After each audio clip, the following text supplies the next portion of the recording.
PT esteve muito próximo do PCdoB durante todos os anos em que essas encrencas começaram a aparecer perante a opinião pública brasileira. E eu queria saber, porque o que o PT não tenha feito uma autocrítica, a gente até entende, uma vez que ele está implicado com esses escândalos até a medula. Mas o PCdoB também não fez nenhuma grande condenação, nunca expressou um gesto de condenação assim ao comportamento da cúpula corrompida do PT. Eu queria saber da senhora como é que a senhora pretende lidar com esse elemento, a questão ética dos seus adversários de sempre, dos seus aliados de sempre. A questão ética, para mim, não é objeto de debate, né? Ela é obrigação de quem tem compromisso com a sociedade, com os bens públicos. Tem acontecido, deputada. Você não vai debater ética nessa eleição, vamos debater o quê? Não, o que eu quero dizer, Boechat, é que ela não é um atributo que a gente pode se dar o direito de trazer ou não para si. Ela é uma obrigação de quem tem responsabilidade. Não é uma escolha. Não é uma escolha, e os com a vida pública. Deixa ela responder o nosso Agora, eu não sei o que tu valoras como um grande ato. Né? Nós cuidamos do nosso partido, né? Mas vocês estiveram juntos com o PT no pior momento da história do PT. E nós temos uma avaliação de que nós construímos transformações importantes no Brasil naquele momento. Agora, do companheiro, quer dizer, era um jogo de poder que tinha o PCdoB associado. Não estou falando associado à bandalheira do PT, mas o PCdoB era um parceiro de alguém que tinha uma conduta absolutamente Não houve uma duvidosa. Condenação pública, deputada. Não, quem tem que debater isso é a justiça. E eu espero que a justiça, sim, com relação... Sim, condenação, quem condena é quem, Boechat. Por exemplo, se a senhora levantar e der um chute no Mitre, que é um idoso, eu vou condená-la, não preciso esperar a justiça se pronunciar. Mas para nós, o tema da ética não é um tema que cabe grandes debates. Logicamente, corrupção tem tudo quanto é meio, mas não na forma como existe ultimamente. Agora, sou favorável, sim, Toniola, que você não é nem privatize, é que você extinga algumas estatais. Extinga algumas. Tipo. Tem uma que fabrica preservativos. A própria TV, até a própria TV do governo, que não serve pra nada. Mas você acha que não... Eu acho importante dar pra... A EBC... Você é contra o uso de preservativos? Não é isso. A EBC já quer distorcer. Pô, quer distorcer. Ô, deputado, Isso é privada que fabrica isso daí. Tá? Logicamente, se encomenda um estudo ao BNDES para você poder apresentar rapidamente, num primeiro momento, algumas dezenas para você cortar a cabeça. Até porque você não diz que combate a dengue tirando água parada do quintal. Como é que você combate essa esquerdalha que tá aí? Acabando com estatais. Quem vive mamando estatais, esse pessoal. Tem um colega meu que veio da Índia há pouco tempo, né? É militar, que estava lá com o Madido, falou que lá na Índia tinha um montão naquela época de petista com bandeirinha vermelha na lapela, que não falava nem português, quem dirá inglês.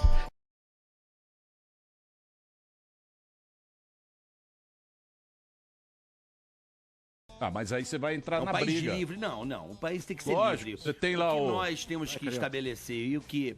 Até eu vi hoje uma entrevista do presidente da Câmara sobre uma reforma mesmo nas leis. Nossas leis são antigas, o Brasil é um país que pune pouco. O rapaz que mataram lá no Ceará do PCC foi liberado. Um dos maiores narcotraficantes do país.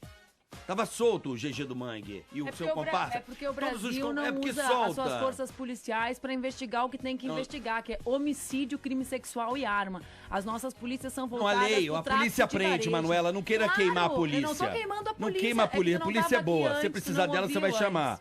A polícia é boa. O problema é que o Brasil solta. Grito e discurso assim comigo não funciona. O Brasil solta. Peraí, só um minutinho. Agora eu tô acostumada, não funciona. O Brasil solta. O problema é que a polícia prende...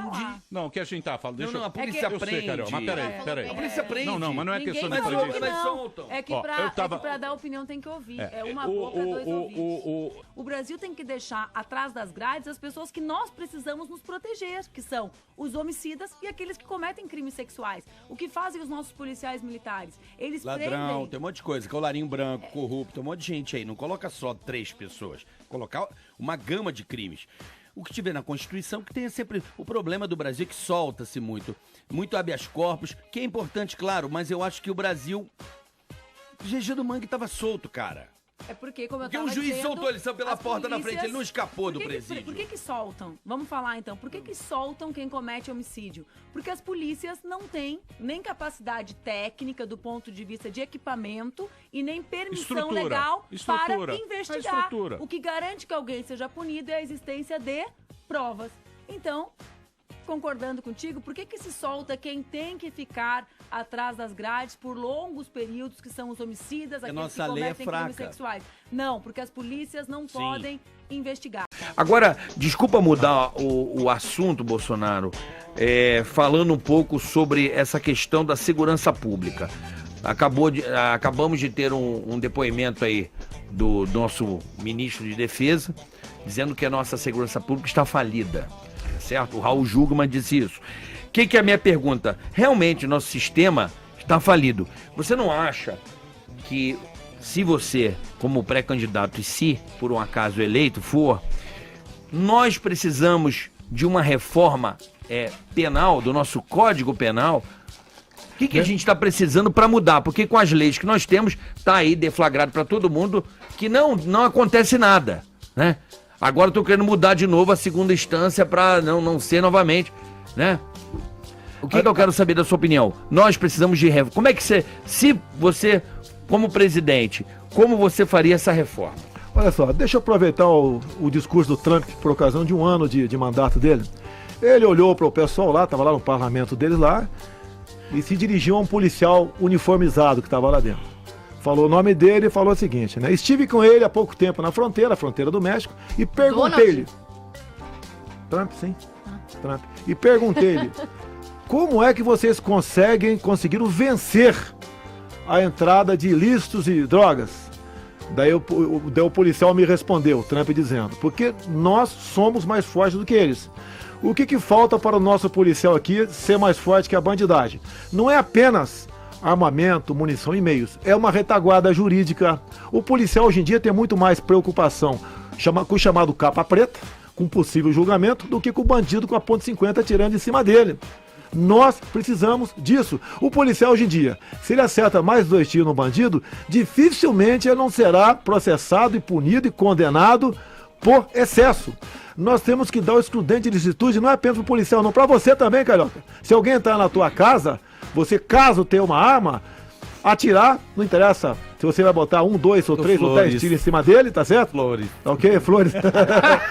E você responder e não ter punição. O dia que o marginal entender, porque só entende essa linguagem. Não, mas eu quero saber da reforma. A reforma é mexer em 2 artigos do Código Penal. Tá, quais são os artigos? Acabar com a figura do excesso.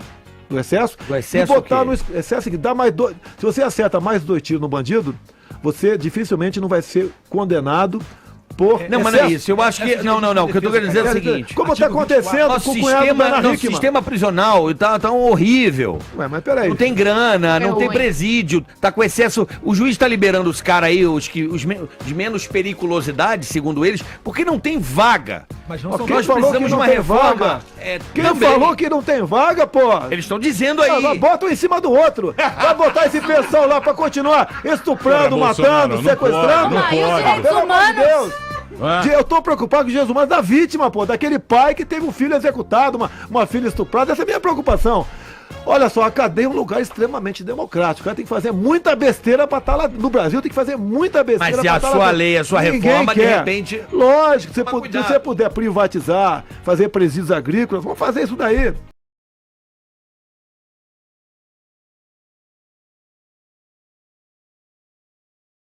Ignorâncias, desconhecimentos que rolam aí nos videozinhos pela internet. O primeiro boato é esse que diz que os Estados Unidos se tornaram um grande país porque lá o livre mercado impera e o Estado não existe.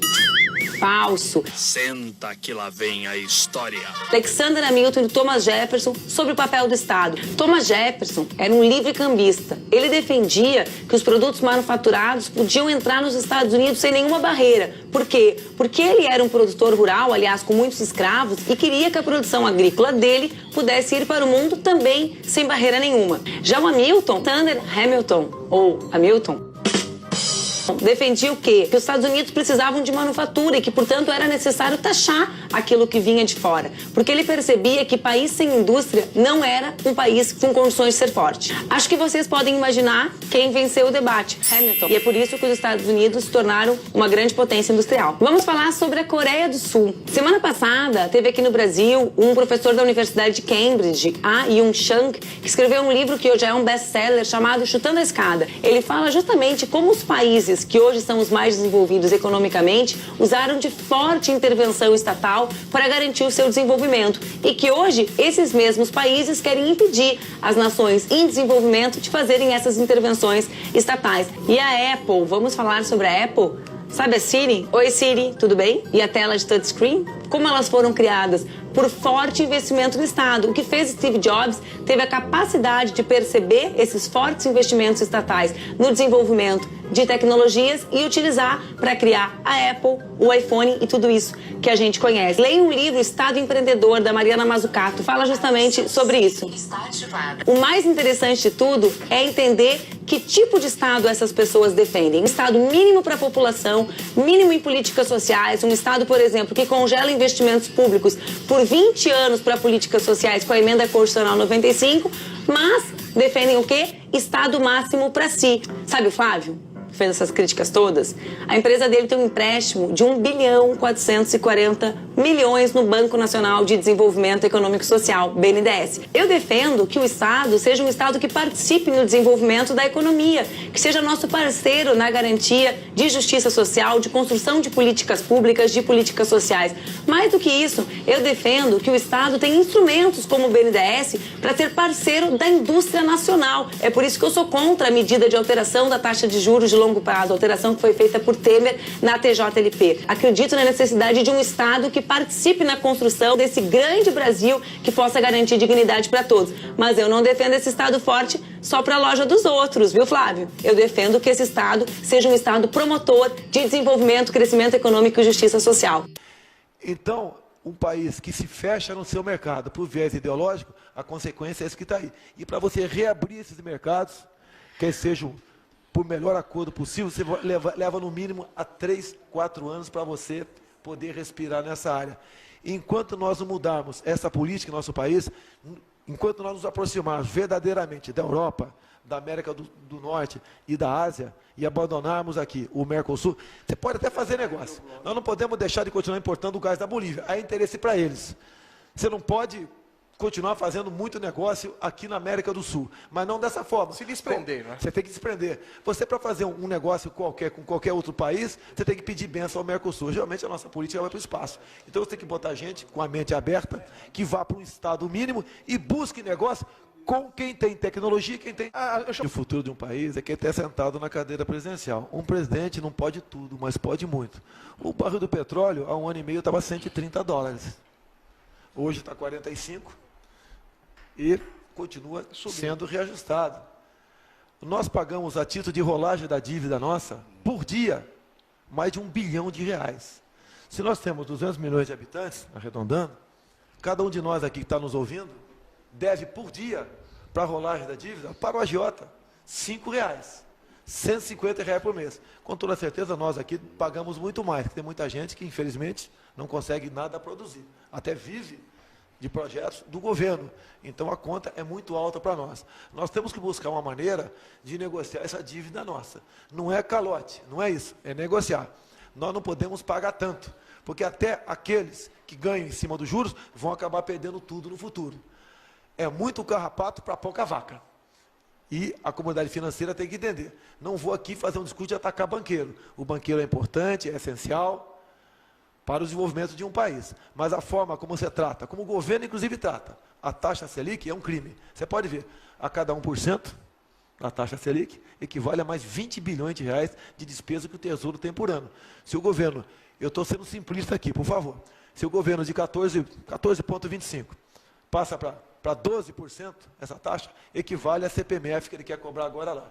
Eu jamais votarei para criar qualquer novo imposto ou para votar, aumentar qualquer outro imposto. A nossa carga tributária é uma das mais altas do mundo e um dos piores serviços. Em muitas áreas nossas aqui é gestão, é você dar exemplo. Não pode uma presidente da República, como a senhora Dilma Rousseff, quando vai para o exterior, dorme aí, o pernoite dela sozinha, em torno aí de 15 mil, 20 mil dólares. Não tem país que, não é que aguente, pode até aguentar isso aí, mas a título de exemplo, não pode ser seguido pelos simples mortais que estão nos assistindo agora.